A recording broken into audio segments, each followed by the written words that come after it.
And so I want to know, like, with this angle, because before I ever made a dollar, really, like, I kind of shared some of these similar beliefs. Like, I kind of gone down the rabbit hole and thought a different way. And then, like, for me, I think that followed me getting into health and, like, overcoming my autoimmune issues and, like, researching that. And then I went down the rabbit hole, and then I was like, fuck, the world's screwed. I need to start making money. And I arrived to that conclusion kind of last. So I want to know, like, with you, you know, being in the position that you're in and having the resources and the influence and things like that, like, what do you see as the future for, you know, people who share similar values and want to be, you know, a sovereign individual? Like, what do you think that looks like in 5 years, 10 years? And, like, what's your kind of, like, plan? Because I feel like people like you, or, you know, maybe like us in a couple more years of working and things like that, like, it's really those kinds of people who need to lead the charge against, you know, all the bullshit, basically. So I would really love to hear kind of what that looks like for you and what your thoughts are. Look, the main thing is you need to stay, whatever you do, your source of income and your source of income, as well as your source of freedom, basically needs to come from online. Right? Like, if you're based in New York and you've got traditional business, brick and mortar, and you have 17 employees that work for you, you're kind of fucked, right? Because at the end of the day, you're a slave to not only your state, but your country. And I mean, especially for you guys in America, you guys are really fucked. It's really, you know, it's a pain in the ass to renounce, you know, and, you know, basically America kind of has your ass no matter what you guys do. You know, my main passport, or at least outside of, you know, when it comes to, you know, the top 5-10 countries, is British passport. Leaving Britain was a very seamless, very easy process. The day I left Britain, I ceased to pay any tax.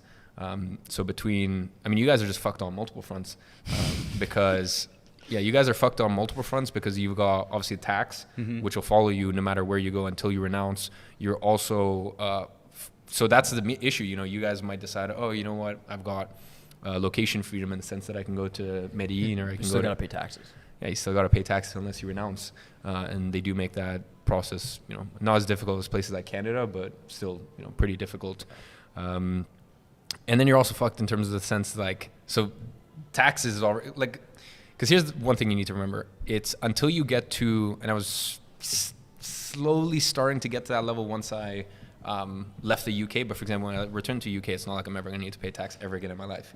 I could return back to UK in a couple years and that's it. I never pay tax again. And you know, the tax code and tax laws and I don't even need to do any offshore bullshit. You know, the tax code is written in a way that it's actually relatively easy. But the thing is, you guys are at such a disadvantage. I mean, people are at such a disadvantage if they're watching this and their work and their source of income is dependent on a specific city or a specific country. Yeah, you're fucked.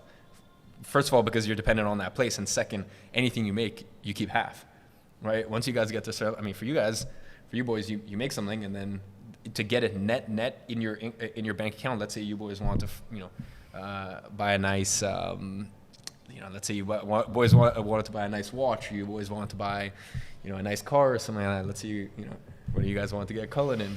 All right, cool. You're gonna take out the money. Well, first of all, whatever the car is gonna cost you, you're gonna spend twice as much on that. You're gonna give half to the government.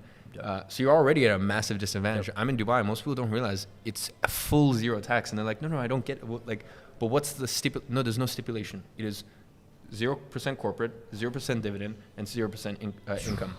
So the best part is I can go to Dubai, I can clean 50 million, be left with 50 million, and I can return back to UK with 50 million to 100 million, whatever the number is, you know, in the next 5 years. And I can return back to UK and then never pay tax on that ever again. And in this like internet game, you can build the same anywhere. Business from Dubai as we can build here, but we're getting taxed and you're not. So you're automatically have an advantage of like you can grow faster because you're not paying taxes. So much additional velocity. Exactly. Yep, pretty much. And then when you take that and you put that into the context of investing as well.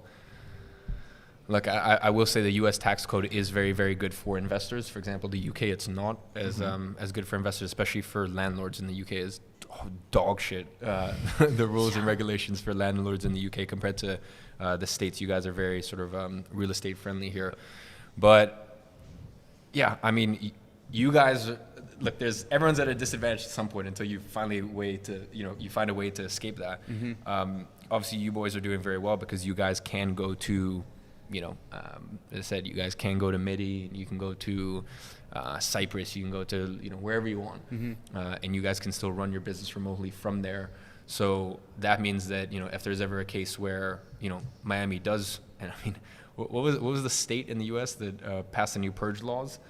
Do you know what I'm talking about? I do know what you're talking about. It's like middle America. I think it's up north a little bit. I try to stay might out be of the around news. might be around Michigan-ish. Yeah, I think it it might be Michigan. I don't really look. The point is, if things go south here, and I think that's about to happen. We'll see to what extent, but that's about to happen in Europe. Because they've been talking for the past couple of years.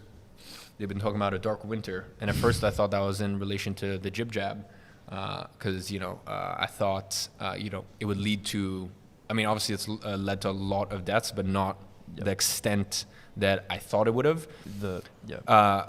When they said a dark winter, they meant literally, because now Germany's in a situation where gas prices and electricity prices are 6 to 7 times what they used to be a year ago. So now people are forced to make a decision: do I keep the electricity on or do I keep the gas on?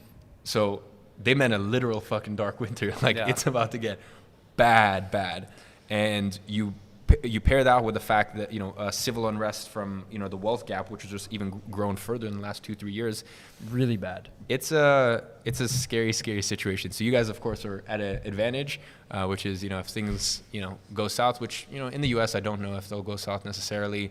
I think Europe is the one that I'm far more concerned about. But if that happens, you guys can pack your shit and leave. And so I do think Miami's good. But continue. I think Miami will be fine. Just because for right now. For right now, I think Miami has a little bit of a cushion around it. But I'm really curious. So you think everything just because I could to be honest, I have my family, whatever. But I would not really have a problem renouncing in a year or two or something like that. If it got bad enough, I would. I would have no problem doing that. I don't really care either way.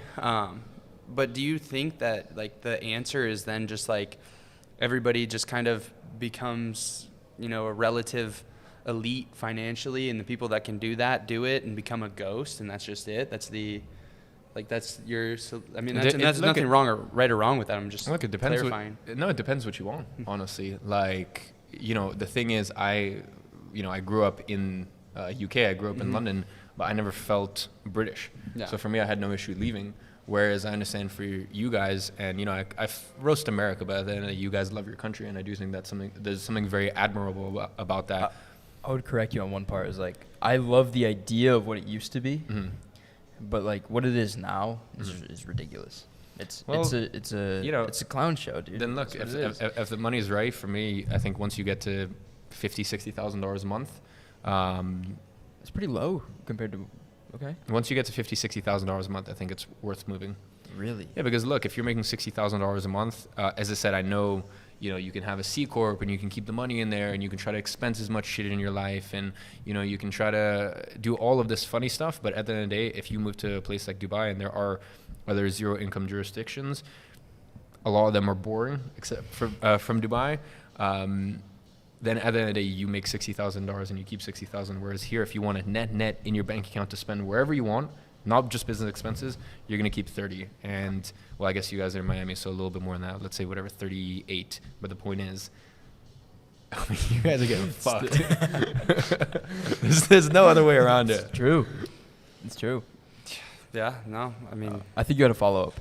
So just to finish that off, look, if you're sat here and you're watching this and you're like, I love living in Houston and I just want to get to a point where I'm free in the sense of financial freedom and even a bit of location freedom. I can travel when I want to, et cetera, and you want to make $20,000 a month. No, I don't think it's smart to renounce and then, go through the hassle of leaving your country and all this stuff. Cause it is a life change, moving. And for me, I will say, Dubai gets a bad reputation for some people. I personally love it. Really? Yeah, I love it. Look, I've flamed it in the past, but I just like to kind of poke fun at it and stuff like that. In the same way, I feel as though anyone who lives in Miami, you gotta kind of laugh at Miami a little. Yeah, that's we were just in LA too, and it's you always hear these things about Miami, you always hear these things about LA, and it's just I just wonder that both of my experiences in both of these places, if you really hate it here, you probably just didn't have a great time, you weren't able to. Yeah, I think it depends on how you live as well. You know, a lot of people will just want to be a degenerate. They'll come to Miami and be a degenerate. No, I feel like actually, I feel like the people that rant on Miami are the ones that can't be a degenerate here. Those are the ones that hate. You talking about like the tech dorks from San Francisco? Yeah, it's like, it's all these. I can't get any girls. These girls at the club, they're whores. It's like, all right, bro. Like, you still went to the club, so like, what were you looking for? You know what I mean? I don't know. I feel like it's typically a lot of that sort of thing more than. It's like people that can't enjoy it fully. So what's like the plan after Dubai? Like, are you plan to stay in Dubai forever, or is there something coming after? It depends. I'll probably return back to UK after. Like, at the end of the day, London has my heart. You know, there's something to be said about walking down the street, and like London is just London's the city of emotions, and I think Americans also don't understand London that well, because London's really, I think, of all the cities, like, look, you know, Miami. I have a bunch of friends here. I got some recommendations, but, you know, I kind of just did your fucking regular shit when I came here. I was very busy with work stuff as well. But, like, I feel as though Miami, New York, LA, if you don't know people there, you could still have a decent time. Yeah. Mm-hmm. I'd say maybe LA a little less because there's less to see. I found LA very underwhelming personally, unless, you know, you're there with your friends. Whereas London, if you don't know anyone there, it's honestly, I mean, look, it's super like interesting walking down the streets, and there's so many places to visit, and like there's so much sort of culture to be in awe of, and so many like places to visit, as I said. But unless you're like plugged in there, like you can have a fucking terrible time. Like even like, you know, the clubs in London, you know, you're not gonna find any hotties at the club. Like that's not a thing in London, because no hottie is gonna be. Are there hotties in London? Because that always gets memed, and I'm sure there are. But London has, in my personal opinion, after Dubai, London has the most attractive women in the world. It's just the people who say that there are no attractive women, it's because they're not allowed access to those women. You're only allowed access to those women if you know the right circles, if you're in the right members clubs. Like, because no girl's gonna fucking go to the club in London. Like, and if she is, like, she's either 18, 19, and she's just kind of getting into the scene, or she's not it. That's all I can say, right? You know, and by the way, like, I go clubbing all the time. Well, that's something I wanted to talk to you about. Not all the time, but I go clubbing, you know, maybe 5-6 times a year. I don't go clubbing in Dubai. Okay, so that's not all the time. You know, like to me, all the time is like 5-6 times a week. Okay, yeah, I don't know, maybe like 5-6 times. But when I go to a club, it's also intention, because, you know, for example, like those guys, you know, who come to Miami and are like, oh, Miami, you know, Miami shit and all this stuff. It's because, you know, they go to a club and they get bottle shows, and they get fucking finessed by the managers, you know, oh, bro, just get another bottle show. And the guy next to them, they don't realize that that's a phantom table that's literally been placed there to get more high rollers to spend money. Yeah. And that table is actually a promoter table, and they don't fucking realize it. And the other thing is, I know, because I do this all the time, because my friends own and run you know, some of the best clubs in the world. When I order 10 balls of Dom, it just looks like I've spent $5,000 or $6,000. But, you know, the managers know, especially, I mean, it's fucking dark once the sparklers go out. 10 bottles come, 2 bottles are left, the other 8 are brought to the kitchen. So that way, when I order 60 bottles in a night, it looks like I spent $35,000. I've spent, okay, I get it's still a lot of money for some people, like $5,000, $6,000. Yeah. You know, but like, I'm just there, me, a group of 20 friends. And when I go to a club, for me, going to the club is in the same way you go to like the casino, right? Like, you don't go to the casino thinking, oh, I'm going to get rich. For me, I don't go to a club thinking, oh, I'm going to like get laid. I already know the girl I'm going to sleep with when I walk into the club. Like, I already know which 3 of them.